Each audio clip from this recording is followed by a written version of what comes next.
Good evening and welcome to The Naked Entrepreneur. I'm your host, Sean Wise, and we're live from the campus of Ryerson University, famous for training entrepreneurs from coast to coast. Each week, The Naked Entrepreneur features an entrepreneurial icon who's made it big in business. Tonight on the show, we're featuring legendary investor, Brad Feld. Brad Feld is a venture capitalist with the Foundry Group and co-founder of Techstars, the #1 business accelerator in the world. In the last 10 years, Brad has funded or facilitated the start of more than 200 startups, including FeedBurner, Zynga, and Fitbit.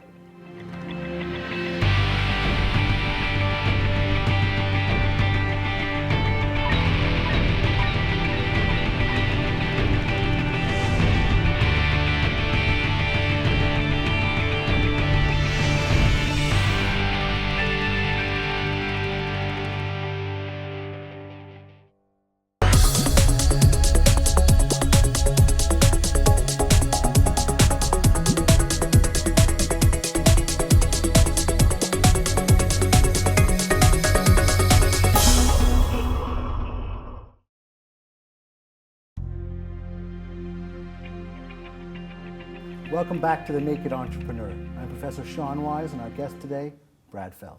Brad, thank you for coming. I appreciate you making the trip to Toronto. Thank you. Very good. Brad, I usually start at the very beginning, but with you, I want to work backwards. Did you ever think you would become a celebrity? Never. What does it feel like to be one of the top 5 venture capitalists in the world, if not by success, then by reputation? Well, I've always been deeply intrinsically motivated, so I find it flattering but unimportant. So all of this publicity isn't what motivates you? No. What is it that today gets you out of your bed every morning? I'm completely focused and intrigued by learning. And a lot of the travel that I'm doing around things like startup communities is not just to spread the thoughts that I have, but actually to learn about different places. And the day I spent today in Toronto it's indelible. Like, I understand Toronto in a different way because of the people I spent time with and what I learned about it. And we're going to get back to Toronto, we're going to get back to startup communities, but I want to take you back in time to the very beginning. How did you first get involved in technology companies? So when I was 13, I got an Apple II computer for my bar mitzvah. Mm-hmm. I didn't really get an Apple II computer. What I got some money. Okay. Most of the kids, when I was 13, getting bar mitzvah, which was in the late 1970s, bought Krugerrands. Like, that was the in thing to do in Dallas, Texas, if you were a Jewish kid getting bar mitzvah. Now, what is that for those of us who aren't Jewish kids in Dallas? A Krugerrand is a gold coin, South African gold coin. It's about an ounce. Okay. And it had a lot of controversy around apartheid later on. But at the time, it was like the closest to 1 ounce that you could get. So you're 13, you become a man, you get bar mitzvah, you gather all this money, and instead of buying South African apartheid gold, you go with computers. I bought a computer, but I didn't just buy a computer. What I did was I convinced my father to help me buy the computer. So I bought a $3,000 computer with $1,600 that I got from my bar mitzvah. And that computer was really my first sort of toy and sort of engagement with computer and computer technologies. A couple years later, I wrote some software for my father and sold him back that computer for $2,000. So already a capitalist. And there you go. I already had a return, and I leveraged his capital to help me get that return. Sounds like a Canadian government effort. So you're in your teens, the 80s are just starting out, you're involved in technology, you write your first piece of profitable software. Where do you go from there? So I was always really into the creation of stuff with the computer, and that was stimulating to me. It was fun. I hacked on the computer a lot. Were you into creating things before the computer? Like, if I asked your parents, would they say you were big on Lego and building things? Probably, or were you more of a... probably not. So my mom was an artist, okay. And I fought that in terms of the creative artist stuff. But I was very into math and science and sort of exploring things that were very much in my mind rather than physical. So, when I was growing up, everybody had a garage, and you had stuff in your garage and tools and a workbench, and that was like the worst place for me to hang out. Like, that was a place for somebody else to hang out. I wanted to lay in the hammock or on the couch and read a book. I wanted to sit with a piece of paper and scribble stuff. And what's the difference? Why not build with your hands? Why build with your mind? I don't know. I mean, at the time, when I reflect on it, I realized that the tactile creation for me was never so stimulating. Interestingly, as I've gotten older, I've become more interested in physical goods and physical products. But I don't feel like I have a lot of intellectual coordination around it. Like I have, in my brain I can envision what I want to do, but like actually making it is very hard for me. But that was never the case with software. That was never the case with things that were virtual. Why do you think that was? Why do you think it was easier for you to work with virtual? For me, it was probably just the way my brain worked. And so, I spent a lot of time not just exploring it, but then doing it a lot. And by doing it a lot, what ends up happening is you obviously build muscle around it, whether it's intellectual muscle or something else. And I think I got very, very comfortable with this notion of creating stuff, where my mother was very visual and she was constantly painting and creating art that was tangible. I was creating this very intangible thing, namely software, and that was something that was very stimulating to me. Now take us through those high school days. So you have a little money in your pocket, you realize that creating things can be valuable. It's the 80s, so software and computers are just starting to come into the main thought patterns of people. Yeah. What do you do at that time? Where do you go from that first software program to, say, college? Yeah, the first two things that I did that were really work-related that were significant were, one, the summer between my junior and senior year, I went and spent in London. And I worked for a company called Centronics. London, UK, not London, UK. Ontario. London, UK. Okay. And Centronics was a company, for people that remember the early personal computer, they created what became called the parallel port. So it was the interface that your printer plugged into. Okay. It used to be called a Centronics port. And they were, for a while, a company that was pretty prominent with dot matrix printers. And they really were sort of a market leader in that area. And the way a dot matrix printer worked was it had a thing that fired off a bunch of pins, and you programmed what was called at the time a ROM or an EEPROM that was the character set. And the way they created the character sets for the letter A, for which dots to fire and all that, was they literally used graph paper. Really? And they drew all the little circles on graph paper and then coded it based on which was on and which was off for each letter. Got it. Okay? I wrote a piece of software, a program on the Apple computer that automatically allowed you to graphically do it and then press a button and generate. That was my summer project. And I got paid for that summer project in a printer. So you almost worked for your printer. So I worked for my printer. The second sort of early experience that I had working was the next summer, I went to work for a husband and wife company that made software for the oil and gas industry. So this was your senior year of high school? Senior year before college. Before college. And this was at the very beginning of the personal computer. So the Apple computer was out, the Apple III had just come out, the IBM PC had not yet come out. Okay. And I spent the summer and I wrote a couple of pieces of software for this husband and wife company, and they were the two founders, I was the first employee, that were scientific and technical software for oil and gas exploration. Okay. So I had to learn a lot about something I knew nothing about, but then I also wrote the software that ended up being commercialized. And the deal that I had with them, my employment arrangement, was they paid me $10 an hour. Okay. So I figured out pretty quickly that I made twice as much money if I worked 80 hours a week instead of 40. And then I also got 5% of gross sales of all the software that I wrote. Which is pretty unusual for a teenager to get a piece of the future revenue. It was unusual, but it was entrepreneurial. So it would have not been that different than if they'd given me some equity in the company, although that wasn't really in vogue at that time. And they weren't paying me very much per hour, because if they were paying a full-time person, it would have been 3 or 4 times that probably for the same full-time person. That's when I went off to school that fall. I got royalty checks, and I get a royalty check for $1,000 one month, and then I get a check for $2,500, and then I get a check for $10,000, and then another check the next month for $2,500. And I really understood sort of the value of creating something. And getting then getting essentially sort of ongoing ownership in it. So those were the early vectors, both in terms of creating software, creating technology that were real products, as well as an understanding sort of how the business worked. The last part of that cycle, which was a really profound moment for me, was I went back and worked for them again the following summer. I worked throughout the school year with them. They bought me a computer, and I maintained the software. So now you're in college. You're continuing to work with them. The next summer, I went back home to Dallas, which is where I grew up, Dallas, Texas. And I worked for them, and they had grown from 3 people the summer before to 20 people. So they had this very, very steep growth curve. And in 1984, what happened to the price of oil was in the summer of 1984, it went from $30 a barrel to $10 a barrel. Mm-hmm. And those were all their customers were companies doing oil and gas exploration. And what happened was literally overnight the phone stopped ringing. And the company at the end of the summer was back down to a couple of people.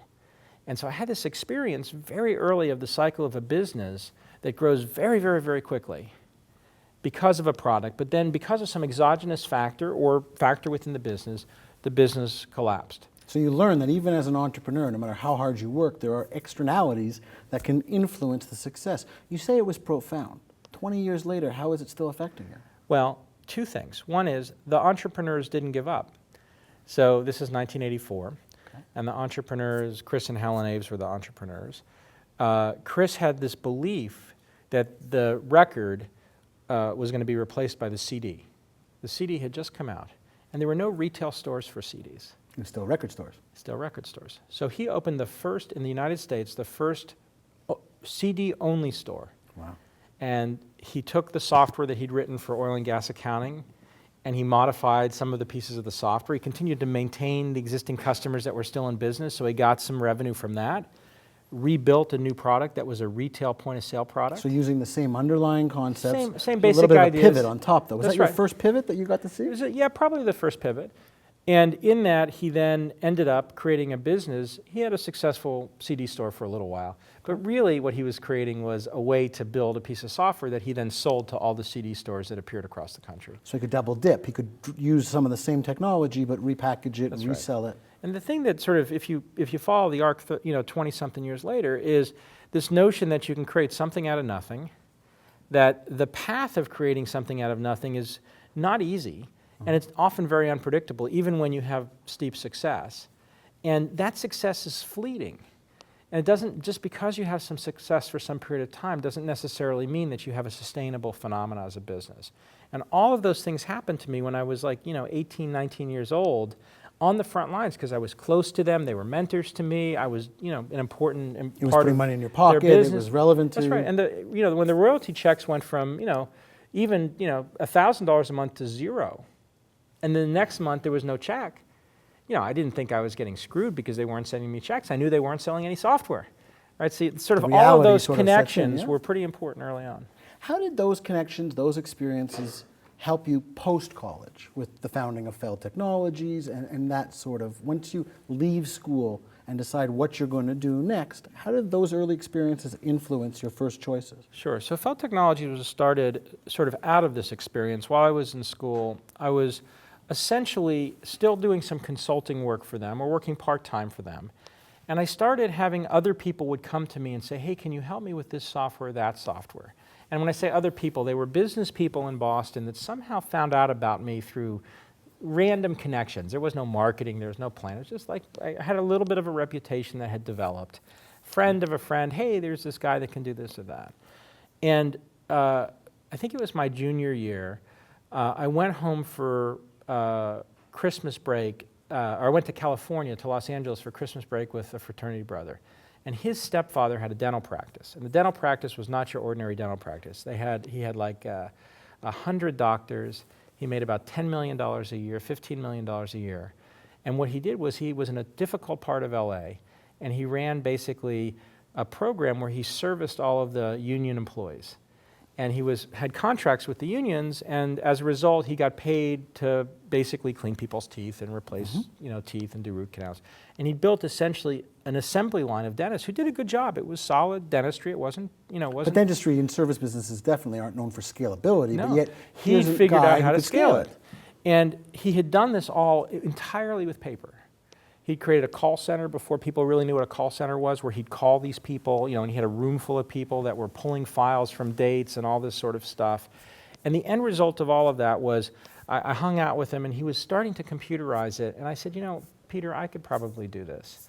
And he's like, what the hell? And he took a chance, and I upped my rates from $10 an hour to $25 an hour. So Feld Technologies, and that was, junior year, now you're making that was 25. really the inception of it. And I wrote software for automating his practice. It was a period of time, it was all PC-based. A period of time we're writing PC-based software for, a 100-person organization that was networked was not easy to do. And in 1999, they were still using the software because I got a phone call from one of the friends of mine that still worked for him saying, do we have a year 2000 problem? And it turned out they did, where, when 1987, I never thought that they'd still be using the software in 2000, and all the date codes had 2 digits. And so, all of a sudden when it clicked over, a lot of the date fields, because they weren't formatted thoughtfully, would think it was 1900 instead of 2000. Absolutely. And so, we figured out a way to solve for that. We hired somebody to go in and clean it all up. But the dynamic of it was that was really the start of the company, and I never really thought about working for somebody. So it wasn't even on the radar. Never going to own what I'm going to work on. Why? I just did it. But I never thought hard about I'm going to be an entrepreneur. I'm going to start a company. I just started it.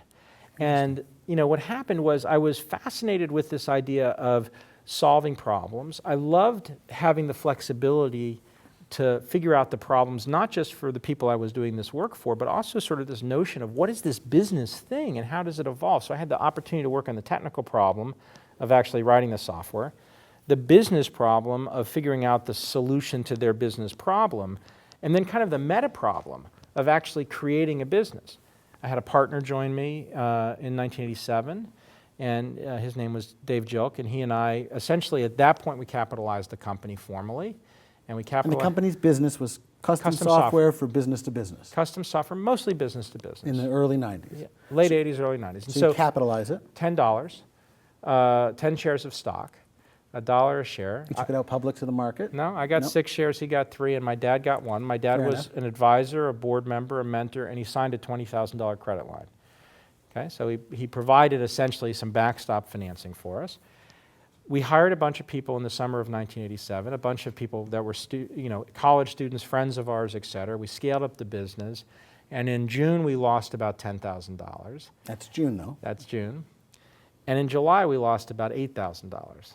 Maybe it was $9,000, I don't know. But we lost almost the whole $20,000 in those 2 months, and we realized we couldn't keep doing that. That wasn't an effective strategy. Negative cash flow is not sustainable. Well, we had $20,000. Now all of a sudden we're into our credit line, $18,000. You wake up one day and you're like, we're into our credit line, $18,000. This is not cool. Mm-hmm. And we fired everybody. We got out of the office lease and we retrenched. And from that point forward, for 7 years, the company made money every month. Some months we made, a couple $100. Some months we made $100,000 of profit. But we were cash flow positive from that point forward because we really realized that to be in business, one of our first precepts as a company was we had to make a profit. If you can't sustain it, what's the point? That's right. So at its height, what did Feld Technologies' elevator pitch look like? So we were, the elevator pitch was we were a company that sucked less. So we would tell our clients. Okay, so software that doesn't suck. We would tell our clients, look, custom software is hard. You want business software for your business, it's hard. You've already hired some people, and it sucked. And you spent a bunch of money, and you don't have what you want. And we're sympathetic, but it's not our problem. And our job, it's going to be hard. What we're going to do, it's going to be more expensive than you think. Our job is to suck less than the last guy.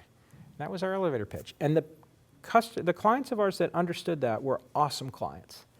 And the ones that didn't understand it didn't become clients. So it was actually quite an effective way to build a relationship. We had a few bad client relationships, but the vast majority of them in this very, very difficult problem. I mean, this was not, we wouldn't just like hire somebody and it all works magically well. It actually really was hard and it sucked and it didn't work well most of the time. We built the business to about 20 people. I think when we sold the business, it was about $2 million in revenue, and we're making about $500,000 a year profit. We were stuck, though. My partner and I were not having very much fun. We were 7 years in. We're kind of bored. And we also realized that if we grew the business from $2 million to $4 million top line, and we grew it from 20 people to 40 people, which is how a services business like that scales, we'd probably still only make $500,000. Because we'd have to add a bunch of cost structure, just the cost structure associated with getting that kind of scale. And we realized that if we grew from 20 to 40 people, it wasn't that it was just going to be twice as much headaches, it was going to be at least 4 times as much headaches, and maybe more. So we assumed that the headaches were geometric. And so we had about a year of stuckness. And for me personally, it was a tough time because I got depressed. I was bored. Internally, I was okay, externally I was okay, but internally I was very flat and sort of just not having fun. Because of the service nature of the business, constantly having to sell, constantly just when somebody wasn't happy, they didn't call for my partner Dave. They called for Mr. Feld. And that's a big lesson. Don't name your company after yourself. Because they want to call the person whose name's on the door. It's like, I didn't make the mistake, he made the mistake. Well, but Mr. Feld, and there's some of that. I think there was some of the repetitive nature of the stuff we were doing. Like, we'd solved a bunch of problems, but we were kind of doing the same thing over and over again. The people issues weren't really evolving that much, as we were trying to grow the business. it wasn't that we necessarily had mastery. We ran a good business, but we didn't feel like we were learning. Okay. And what happened along the path was we got lucky. We ran into a company that we did some work with, got acquired. Okay. And the company that acquired them, they introduced to us. And a fellow came down to Boston one day. I had lunch with him. And, I had one of those lunches where you're not really sure what's going on. And it was a nice lunch. He was a nice guy. He was probably in his 60s at the time. And, he clearly had done a bunch of deals. And he had a nice blue blazer. But he was kind of like your Jewish grandfather. Like, he was very comfortable. I didn't feel intimidated. It was a fun conversation. And at the end of the lunch, he says, "Brad, I'd like to buy your business." And his name was Len Fassler. I said, "What do you mean, Len?" And he says, "I'd like to give you money, and I'd like you to come to work for us." And I said, "Okay." And the company that he ran, or that he was co-chairman of, had they bought 40 companies over a 3-year period. We were the 7th or 8th company they bought. But you said earlier you had already known you didn't want to work for anyone else. So when someone comes out of the blue and says, "I want to buy your company," what's your first reaction? Well, my first reaction was to be very confused. Okay. Right? Schizophrenic between happy and not happy, right? Is this a good thing? Is this not a good thing? Do we get lots of money, little money? Do I have to work for someone? And remember, I was depressed, right? I was sort of in You're this sort of stuck. not great place. I was stuck. So in one way, it was liberation. In another way, it was torture, right? Because I didn't really, the uncertainty of now I have to work for him. I have a commitment. The guy gave me some money. He believes in a certain thing. Is the thing really the thing? And so it took us about 6 months to decide to sell the company. But Len and his partner, Jerry, were very patient. Mm-hmm.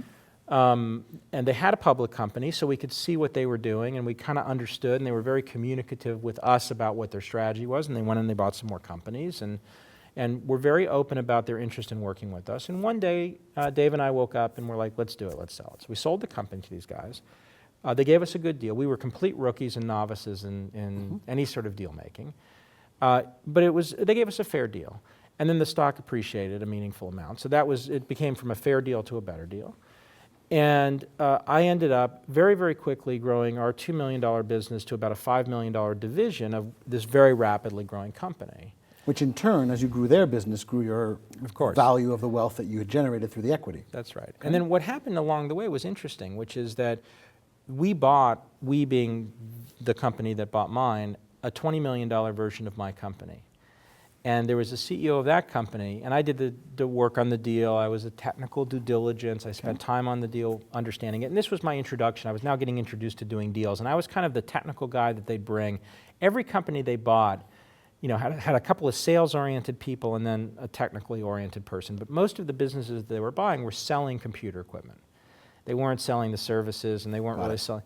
Every company they bought had a person who was a software guy that was convinced that the software that they were sort of working on that maybe someday would turn into a product made their company worth 10 times more than it was really worth. Fair enough. And my job was to spend time with that person, and when I left, he was supposed to not feel like there was anything magic. So before we even negotiate, try to undermine their position. It wasn't even undermine. It was just for him to recognize there was a smart person on the team that understood what they'd actually created or not created.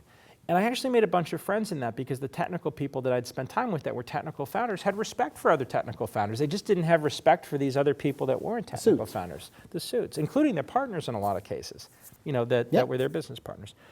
So when we bought this company, the day after we bought this company, the guy that was the CEO, I said, "Here's the keys. There he goes. Have a nice day." Because he really wanted to take over the whole thing. He wanted your job. And I'm like, "Let me make it really easy. You don't have to fight with me about it." We were friends, and it was cute, and he did a good job sort of scaling it up to the next level. But I was liberated from this thing that was sort of oppressive to me. And you have money in your genes because the equity has gone up. As you get acquired, you may have to stay for a certain period, but that lockup's gone. That's right. So as you move from founder to funder, how does it change inside for you? Well, so from 1994 to 96, I made about 40 angel investments. So I was writing checks, $25,000, $50,000 checks very aggressively into startups in the beginning of the commercial internet. I had a number of companies that were very successful. One of the ones that many people know is a company called Harmonix that created Guitar Hero and Rock Band. That was an early investment of mine. And at this period of time, I was very much still working for Ameridata in this role that I had. I was making these angel investments, and in some cases, I kind of looked like a co-founder. So I was making these investments so very, early. very early. And I was working with the entrepreneurs very early. So I ended up having a role that was a chairman role, and it was really kind of a crossover role between the entrepreneur and the founder. I left Ameridata after about 18 months, and that company ended up getting bought by GE, and that was a very good exit for everybody involved. And continued to do these angel investments.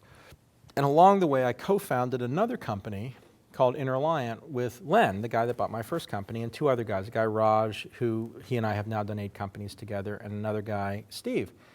And that company was incredibly successful and then failed. So we raised $42 million in 1996, $2 million from us, $40 million from a private equity firm. We bought 20 companies, web hosting companies. Okay. We took it public in 1999. Before or after? Before the bubble. Before the bubble. We had a peak market cap of $2.5 billion. You got out, cashed out completely. You were fine when it failed. Nope. Even better. Okay. We raised $160 million of debt after the company had gone public, and that's what caused the company, not caused it to fail, but caused it to, the equity become worthless, because we mastered the art. We were about a $50 million a quarter company, so at our peak, maybe we did $12, $13 million a month. We had mastered the art of losing $5 million a month. Remember that first company that made money every month? We were so good at losing $5 million a month, month after month after month. And in the public markets at the time, you're getting rewarded for growth. Don't worry about how much money you're losing. As long as you're growing. Just keep growing, and that's all good, and our stock price would go up. And then one day that wasn't true anymore. And all of a sudden, you had to be profitable. But we had no way to get there quickly. And so the equity value of the company declined. Ultimately, the company went bankrupt, and the company went bankrupt because the value of the company was below the $160 million of debt. Our stock as founders was linked to the stock of the private equity firm. So we weren't able to sell our stock unless they sold their stock. And then when they sold their stock, we could only sell proportionally to their stock. They had $40 million investment. At the peak, they had $1 billion gain. They didn't sell a single share of stock. Which meant you couldn't sell a single share. So I had this experience as an entrepreneur now of this company that went from nothing to this extraordinary value to nothing, which was pretty powerful. During this period of time, I'd started a venture capital firm with some other people, and I did a bunch of investments, and I had a bunch of successful companies. So it wasn't that this was the only thing I was doing, but it was very public. I was co-chairman. It was with my mentor, Len. It was very visible and very painful. And I put an enormous amount of emotional energy into it, not as the investor, but as the entrepreneur, while I was spending a bunch of my other time as an investor across lots of other companies. And in 2001, in the sort of aftermath of the bubble and things sort of falling apart, I really had to come to the place where I had to either be an entrepreneur or an investor. It was too hard. There was too much emotional dissonance for me to do both. And it was just too exhausting. And so it was at that point where I decided to put my energy into being an investor instead of an entrepreneur. Now, you're not like other investors, and that's what I think you built your reputation on. I think you are I wore my khaki pants today, man. No, you'd be wearing a blue blazer and tan chinos if you were like everyone else. But you really postulate transparency, showing people my warts, showing them what's good, showing them what's bad. You also postulate genuineness. This is you. If you watch your Twitter feed, your Instagram feed, this is you no matter what day it is. And I think that's very different, because when we were coming up in the first .com and 2.0, it was all secret society, and let's not tell people what term sheets say, and if we keep them all in the dark, we'll get an advantage. But you sort of turned the corner on that. You, and I'd say Fred Wilson and a handful of other people, stood up and said, if it's a good deal, then it can stand public scrutiny, it can be transparent. Why?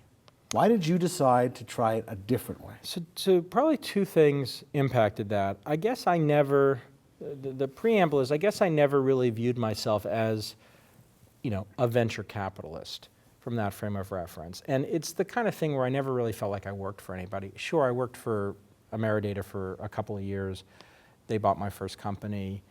Theoretically, I had a job. My job was to torture people, right? I worked for the two co-chairmen. They would send me out into the world to stir up trouble. And that was fun. For sure. Right? And it was stimulating, and I learned stuff. And my whole role as a venture capitalist was very much in support of the entrepreneur from the very beginning, because I came to it from an entrepreneur first, then an angel investor, now a venture capitalist. And so I never really viewed myself as a venture capitalist from this is how I must act. in the mid-2000s, sort of post-internet bubble, there was essentially a handful of people. Fred is a great example of one. Fred Wilson from Union. Fred Wilson from Union Square Ventures, who, you know, is a very close friend, and, you know, we would talk, and I think all of us kind of felt like outsiders. And we were fine with that. I, you know, felt like an outsider in a lot of ways for a lot of life, you know, and that was comfortable. And my personal view, so that's the preamble, my personal view became, I want to do two things for the balance of my professional career. Two things balance your career. Number one? Number one, I want to become awesome at this thing that I'm doing. So I'm going to do this, if I'm going to invest my emotional, my brain energy, and all of that, I want to be awesome at it. I want to be awesome at it. And I defined the thing that I was doing as a reasonably broad arc in the context of investing in technology companies. But the job and the definition of success was very simple.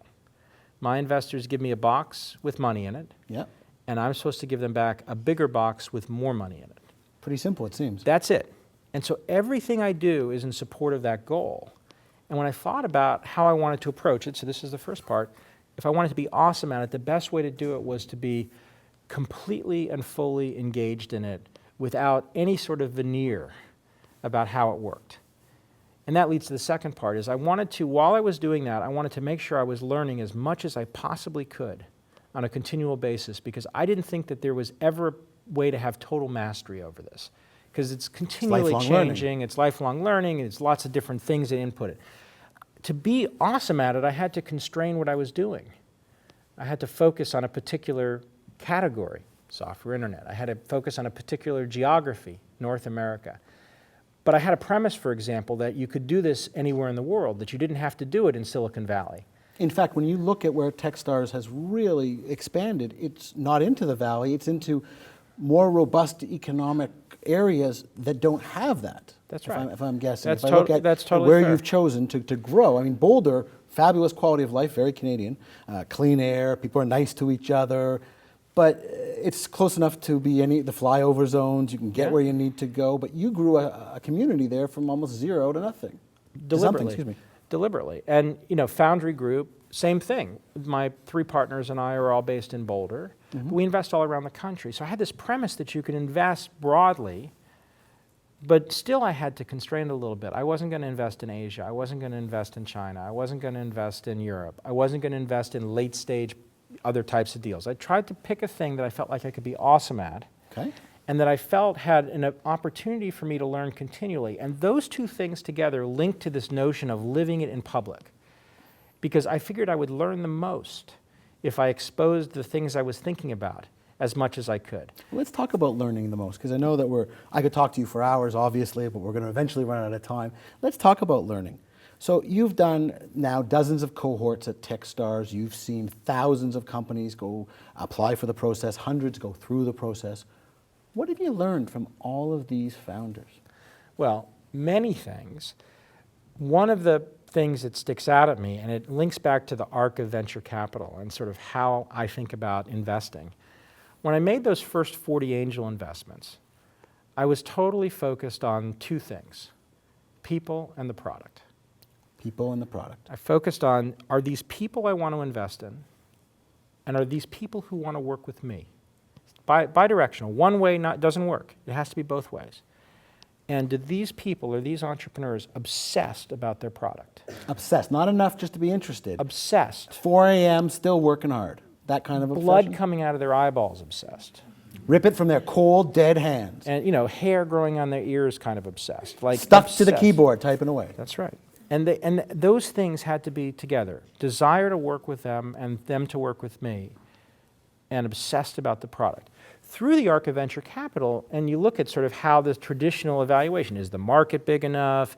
Is the management team strong enough? Is the magic 10 times better than what's out What's there? your discounted cash flow? Or like there's all this stuff. And what I realized, and I participated in that thought process for a while, and what I realized at some point was that it was all ridiculous, was that it really came back down to the people and the product if you drew the right parameters around what you were doing. So I never worry about the total available market of a company I invest in. The TAM. The TAM. I just don't care, right? It's either gigantic or I'm not going to invest. So looking back, even as far back as those first 30 or 40 or any of the cohorts or any of the Foundry or Mobius investments, has that proven to be true? If I looked at your portfolio at an arm's length and looked at which ones would be objective successes, what did they have in common? The most successful companies that I've invested in, both as an angel investor and within Foundry Group, as well as the companies I invested in Mobius, were those two characteristics. A team that had, or entrepreneurs who had characteristics that caused me to want to be involved with them, and they chose me or us, as Foundry, and their complete focus and obsession around a product. Interestingly, in Techstars, when David Cohen and I started talking more clearly about how we were going to filter, in the first 2 or 3 years, we spent a lot of time trying to figure out how do you pick which companies are in. After about the 3rd or 4th year, we were having dinner one night, and we started talking about it, and he said it. He came up with the notion that the answer is people, people, people, and then idea. And so the evaluation for Techstars was all people. And the only reason we said idea at all was just to remind people that idea matters a little bit. But in the case of the very inception of these companies, at the very beginning, it's the character of the people. And then... So people trump product, people Absolutely. trump the placement in the industry, the pitch, the value proposition. It's because it changes so many times over the life of the venture that the people are really what you're backing. That's so right. What do you look for in people? Well, for me, I look for, and it's individual entrepreneurs and teams, right? So you're sort of trying to deal with both. For me, I'm very interested in entrepreneurs who are very inquisitive, who are interested in understanding what's going on, who have forceful opinions, but are not afraid to react to data, and are totally comfortable with being wrong and changing their perspective, who are decisive, but not inappropriately certain, who are, aggressive. Who are reasonable, maybe not right. Well said. Aggressive, not arrogant. Got it. Who don't actually want or need drama. Because actually there's so much drama in the world of an entrepreneur anyway. Why create more? Why do we need extra? That's right. So I was looking for those kinds of people. People who also were willing to open themselves up emotionally. Some of the favorite entrepreneurs I work with are people like Rand Fishkin at SEO Moz, who is the most transparent person I've ever met. But also an expert in the field, but still listens to input from non-experts. All the time, and is totally comfortable saying, I learned something today and it was this, or I'm struggling with this and it's that. That type of dynamic where you live it in a way that other people can interact with it and it makes it real is very powerful. And I think that I'm attracted to those kinds of people. Now, does that maximize does that maximize my individual choice in terms of the things I make? I don't know. I don't really care. Because remember, my job's easy. I have a box of money, and I need to give back a bigger box full of more money. As long as that happens, they should be I'm happy. okay. And if I make some mistakes along the way, that's fine. If I miss some opportunities along the way, that's fine. And so don't get tangled up too much in getting all the good deals. I need to get enough of the things that I want to invest in that accomplish that goal. Well, we've gotten so much from you. We've definitely accomplished our goal. I want to ask you one more question before we throw it open to the student audience. I have dozens I'd like to, but we'll have to have you back for those. Our students, they're on the cusp of graduation. They're thinking of the world ahead of them. What advice could you give them? Spend as much of your time as possible on things you care about with people you want to be with. And I recognize that you can't spend 100% of your time on those things. But try to spend as much as possible on that. I think the thing that we can't control is the end point. We don't know when the lights go out. And so deferring the existence and the richness of our experience on the planet until then, and doing the things that stimulate us until some future point when you've had some success or some security, it's a mistake. The other thing I'd say is recognize that the journey is a complicated one. Lots of ups and downs. I had 2 very difficult years personally in my mid-20s when my business was going fine and I had money and I was comfortable. But emotionally, in terms of the fabric of what I was doing and how I was thinking about things, it was very difficult. Don't deny that. It's part of being human. And, don't embrace it. Don't look for it. I mean, it wasn't very satisfying. But recognize that it's part of the experience. The ups and the downs. That's you right. have to have the rain and the sun. You can't deny reality. Absolutely. And when you see it, deal with it. And the last thing I'd end on that is when you have something that's bothering you, confront it. And even if you confront it in a dark closet with nobody else around, by yourself, confront it. Don't defer it. And even if you decide after you confront it that you're not going to do anything about it, that's okay. But at least you've seen it. At least you've looked at it. Don't deny it. If I don't think about it, it's not going to happen. Bad strategy. Well, a good strategy would be to open it up for student questions. We'll be right back with Brad Feld and our student questions. Absolutely awesome. You can clap now, people. Yay! Some ideas are hot. Some ideas are not. This is a hot idea. Twitter, using 148 characters to instantly digitally connect with anyone in the real world. This is not. Jersey Shore, 8 characters, not connected to anything real in the world. This is a hot idea. Facebook, efficiently sharing social news with your friends. This is not. Using Facebook to show how drunk you were at the office party. This is a hot idea. Posting your unwanted goods to Craigslist, the world's home of free classified ads. This is not. Posting your sister to Craigslist.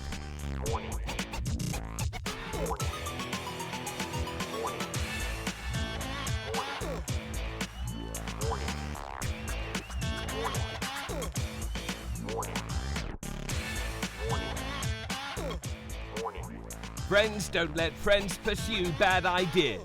Find out if your idea is hot or not.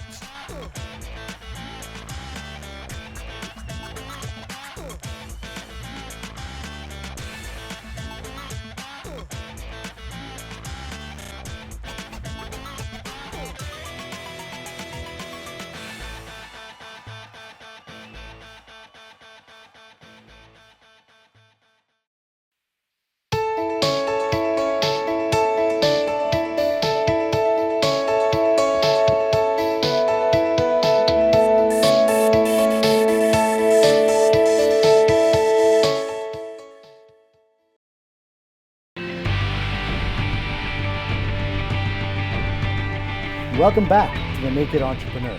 I'm Professor Sean Wise, and with me, legendary investor and multiple-time author, Brad Feld. His latest book, available now. Now, we're going to go on to student questions.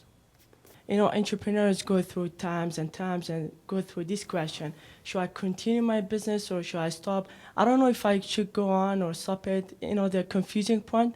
When do you think the entrepreneur should stop or continue through this question?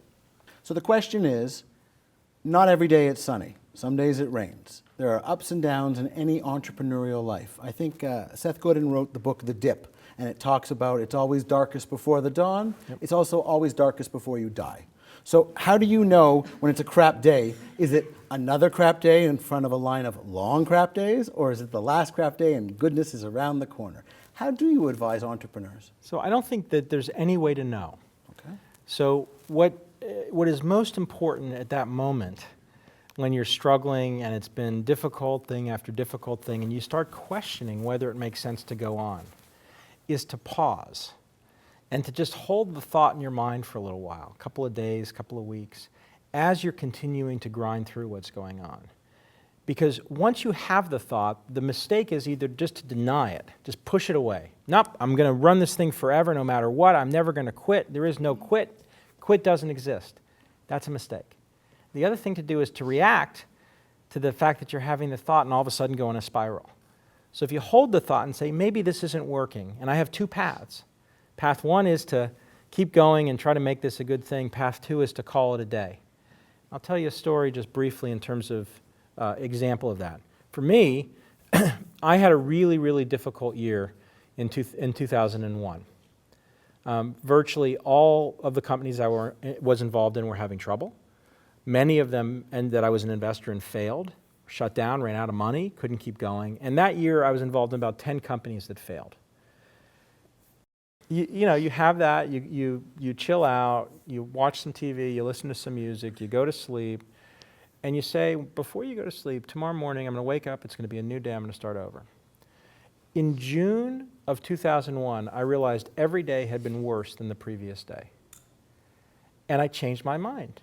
Instead of saying tomorrow's going to be better, I decided the best way to deal with this conflict and this stress and this struggle and this misery was, let's just see what the world's got for me. Bring it on. Let's see what you're made of, world. And I changed my mindset around this struggle that I had. That led to a second decision point, which is the notion of holding it in your head. About 2003, I'd gotten through all this crap, and my world had stabilized, but the venture firm I was part of was pretty messed up.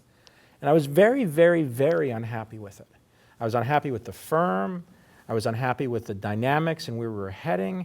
I was one of the founders, but I wasn't really the leader. And I didn't play a leadership role, even though I was involved in it.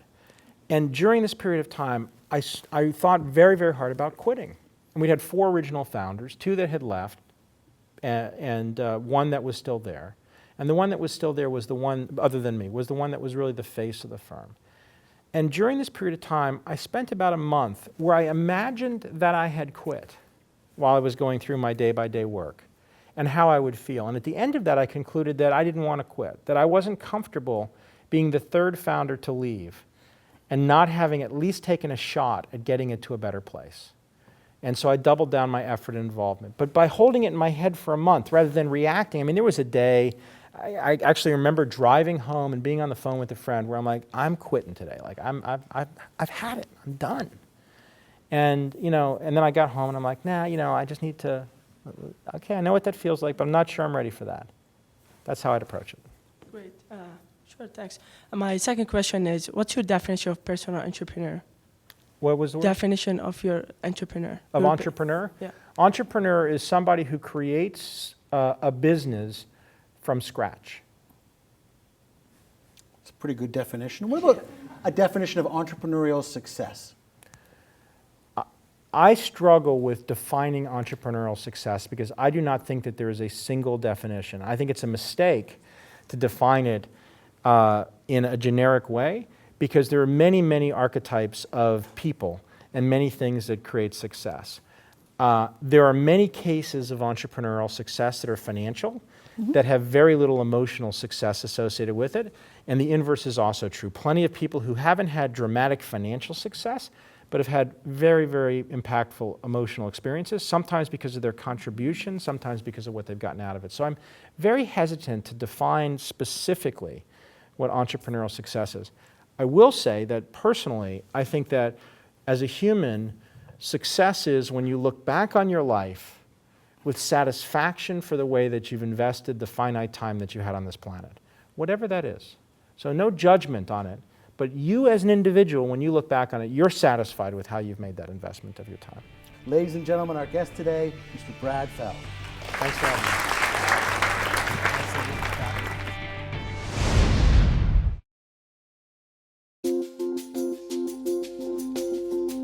My name is Lindsay Goodchild. I'm the CEO and co-founder of Green Gauge. Jonathan Trump, founder and creative director of Tokyo Mouse Inc. Mark Coleman, the co-founder and president of WebRocker. No matter what the idea, be it product or service, profit or nonprofit, Ryerson provides education, resources, and funding to help start and expand your businesses. Relationships with other entrepreneurs can be a huge factor in your success. You may see that rock, and is it a diamond or not? How would you know? Talking with other entrepreneurs can help you know.